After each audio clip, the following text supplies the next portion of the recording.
வணக்கம் மக்களே. இன்றைக்கி இந்த வீடியோ நம்ம என்ன பார்க்க போகிறோம்னா மாடி தோட்டம் அறுவடை 3 தான் பார்க்க போகிறோம். ஆல்ரெடி 2 வீடியோ போட்டிருக்கோம். இது வந்து நம்மளோட 3வது அறுவடை வீடியோ. இந்த வீடியோவில் பார்த்தீங்கன்னா நம்ம மாடி தோட்டம் இப்போ தான் ஓரளவுக்கு டெவலப் பண்ணிட்டே வரோம். இப்போ ரீசெண்டாக நம்மளது மாடி தோட்டம் வீடியோ அவ்வளோ போடலை. இப்போ தான் கொஞ்சம் எல்லாமே கொஞ்சம் காய்க்க ஆரம்பிச்சதுனால நம்மளது இனிமேல் தொடர்ந்து எல்லா வாரமும் ஒரு வீடியோ கண்டிப்பாக நாங்கள் போடுவோம், இந்த மாடி தோட்டம் வீடியோ. ஓகே, இந்த வீடியோ ஃபுல்லாக பாருங்கள். கண்டிப்பாக உங்களுக்கு பிடிக்கும்னு நினைக்கிறேன். பிடிச்சிருந்துச்சா மறக்காமல் நம்ம சேனலை சப்ஸ்கிரைப் பண்ணிக்கோங்க. கீழே கமெண்ட் பண்ணுங்கள், லைக் பண்ணுங்கள், ஷேர் பண்ணுங்கள். இந்த மாதிரி ரெகுலராக நம்ம கார்டன் வீடியோஸுமே வாரம் கண்டிப்பாக உங்களுக்கு ஒரு வீடியோவாக வந்துடும் உங்களுக்கு. அதில் நிறைய நம்ம பேசலாம். கண்டிப்பாக கார்டன் பற்றி நம்ம நிறைய இனிமேல் எக்ஸ்பெரிமெண்ட் நிறைய பண்ணலான்னு இருக்கோம். அதனால் மறக்காமல் சப்ஸ்கிரைப் பண்ணிக்கோங்க. அப்போ தான் உங்களுக்கு ரெகுலராக நம்ம வீடியோஸ் உங்கள் நோட்டிஃபிகேஷனில் ரெகுலராக வரும். ஆக்சுவலாக எல்லா காய்கறியுமே நாங்கள் இப்போ தான் போட்டிருக்கோம், வளர்ந்துட்டுருக்கு. இப்போ முதல்ல நம்ம இப்போ வெண்டைக்காய் அறுவடை பண்ணலாம். எல்லாமே இப்போ தான் கொஞ்சம் காய்க்க ஆரம்பிச்சிருக்கு. இப்போ வெண்டைக்காய் பார்த்திங்கன்னா 2-3 காய் இருக்குது. இந்த கிளைமேட் பார்த்திங்கன்னா பூச்சி நிறைய வரனால நம்ம இப்போ 10 நாள் ஒரு இதுமாரி சாம்பல் தெளிச்சிங்கன்னா பூச்சிங்கெலாம் அவ்வளோ வராது.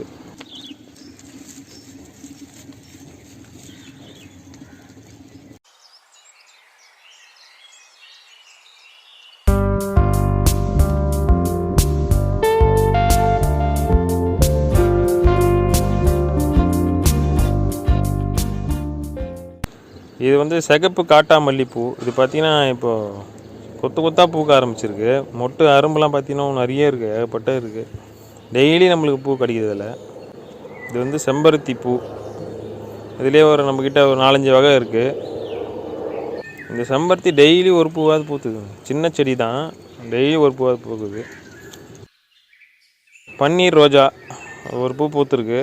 இதுவும் ரெகுலராக கொஞ்சம் பூக்க ஆரம்பிச்சிருக்கு இப்போ நம்மளுக்கு. இப்போ நம்ம செடி அவரை ஒரு 4-5 செடி இருக்குது நம்மக்கிட்ட. அதுலேயும் ரெகுலராக நம்மளுக்கு காய் கிடைக்கிது. இதுலேயும் பூச்சிங்க நிறைய வரும். அவரைக்காய் கண்டிப்பாக நிறைய பேருக்கு அந்த பிரச்சனை இருக்கும். இந்த நீம் ஆயில் கொஞ்சம் லைட்டாக ஒரு 10 நாளைக்கு வாட்டி ஸ்ப்ரே பண்ணி விட்டிங்கனாலே உங்களுக்கு அவ்வளோவா பூச்சிகள் வராது. நான் அவரைக்காய் வளர்க்குறது அதுமாதிரி நிறைய பேர் மாடி தோட்டத்தில் இந்த பூச்சினாலேயே வளர்க்க மாட்டாங்க, அவ்வளோ பூச்சிங்க வரும் அதில். பார்த்திங்கன்னா நல்லா பூச்சி இல்லாமல் நல்லா ஃப்ரெஷ்ஷாக இருக்குது பார்க்குறதுக்கு. இப்போ நம்ம காராமணி அறுவடை பண்ணிகிட்ருக்கோம்.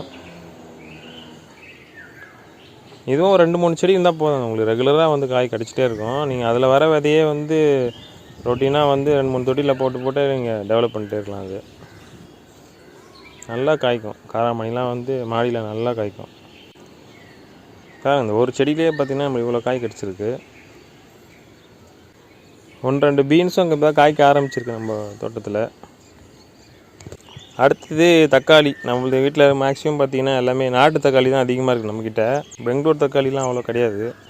அடுத்தது பச்சை மிளகா, குண்டு மிளகாலாம் நம்மளது நிறையா இருக்குது நம்ம வீட்டில். அது அறுவடை பண்ணலாம்.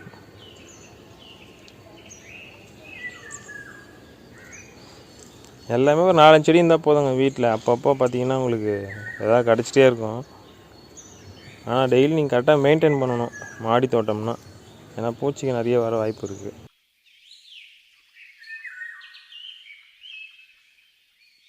இன்றைக்கி நம்ம தோட்டத்தில் அறுவடை பார்த்திங்கன்னா இதுதான். ஓகே, நெக்ஸ்ட் அறுவடை வீடியோ கூடிய சீக்கிரம் உங்களுக்கு சேரும். அதுக்கெல்லாம் டாட்டா, பை பை.